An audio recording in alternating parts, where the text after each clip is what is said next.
Welcome to The Explainer. With the stock market hitting new record highs, there's this one big question on pretty much every investor's mind.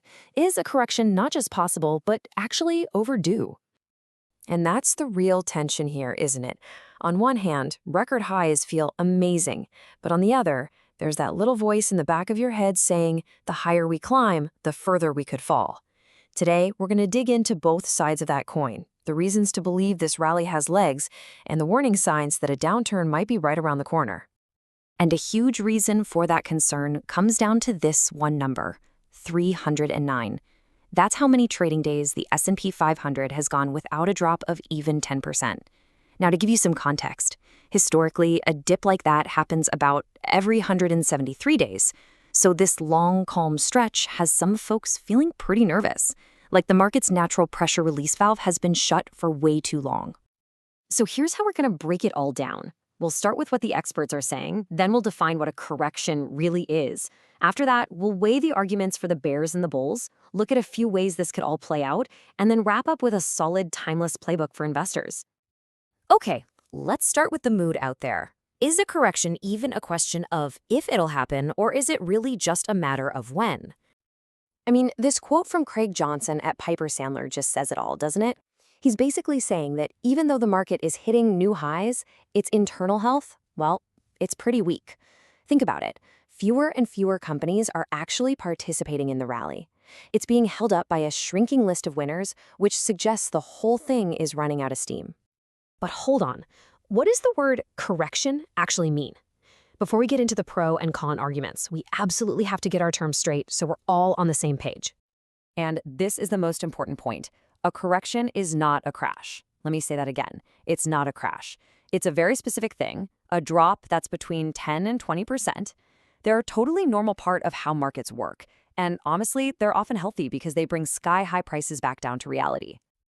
And you've gotta distinguish a correction from its much bigger, much scarier cousin, the bear market.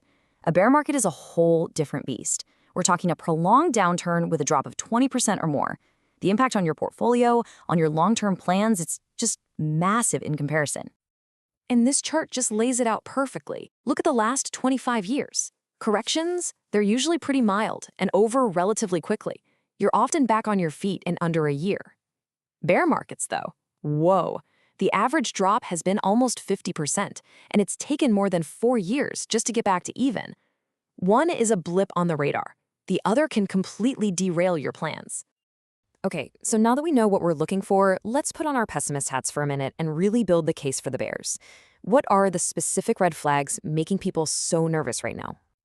Let's start with valuations. And there's a key metric long-term investors watch called the Shiller-Cape ratio. It basically compares stock prices to a whole decade of profits, which smooths out the bumps and gives you a better picture of whether stocks are cheap or expensive. Right now, that ratio is at 37.1. That's over 80% higher than its modern average. And get this, the only time it has ever been higher was at the absolute peak of the dot-com bubble. Yeah, let that sink in. And if we look ahead, the story is pretty much the same. Using a different yardstick, the forward PE ratio, which compares stock prices to what companies are expected to earn next year, the market's trading at 22.8. That's way above the 10-year average of 18.6. Plain and simple, it means investors are paying a big premium for future growth, which leaves almost no room for error if things don't go perfectly. A second huge concern is concentration.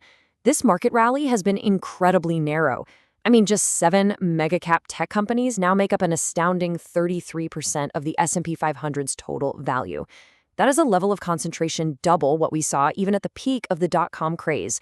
It makes the entire market dangerously dependent on just a handful of stocks. And finally, you've got the real-world economic pressures.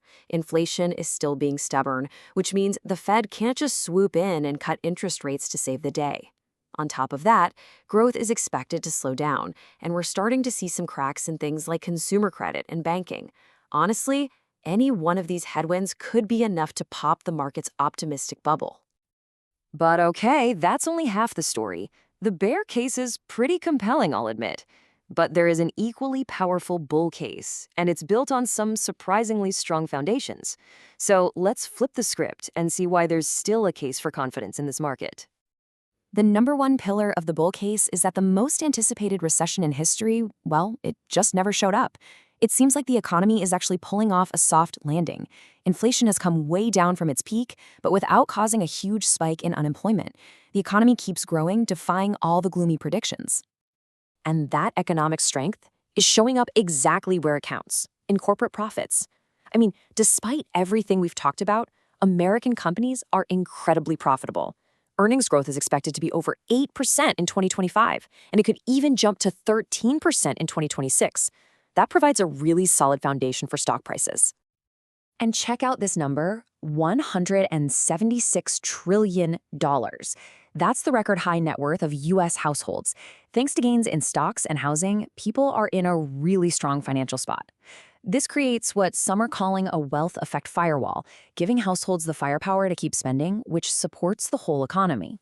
So, we've got these two powerful, competing stories, right? On one side, you have these extreme valuations. On the other, you've got rock-solid fundamentals. So, how does this end? Let's walk through three potential ways this could all play out.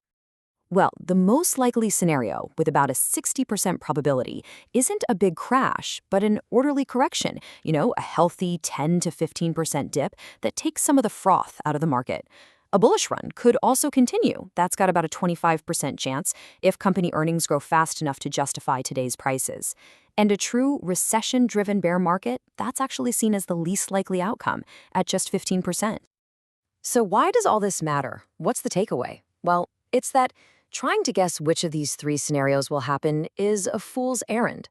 Instead, what all this really does is highlight the timeless rules for building a portfolio that can handle any market environment. The key takeaway here isn't to predict, it's to prepare. That means having a diverse portfolio so you're not all in on those 7 giant stocks we talked about. It means focusing on high-quality companies that can weather a storm. And really importantly, it means rebalancing and looking at a potential correction not as a reason to panic, but as the buying opportunity you've been waiting for. It's not a crisis, it's a sale. This quote from Randy Swan just nails it. The best way to win over the long haul is often to start by making sure you don't lose big. Playing good defense during the tough times is every bit as important as playing offense when things are good. And so we'll leave you with this final thought. We all know trying to time the market is impossible. So the real question isn't, what's the market going to do next? The real question you should be asking yourself is this: is my financial plan built to handle the inevitable bumps in the road? Is it built for the entire journey and not just for the sunny destination?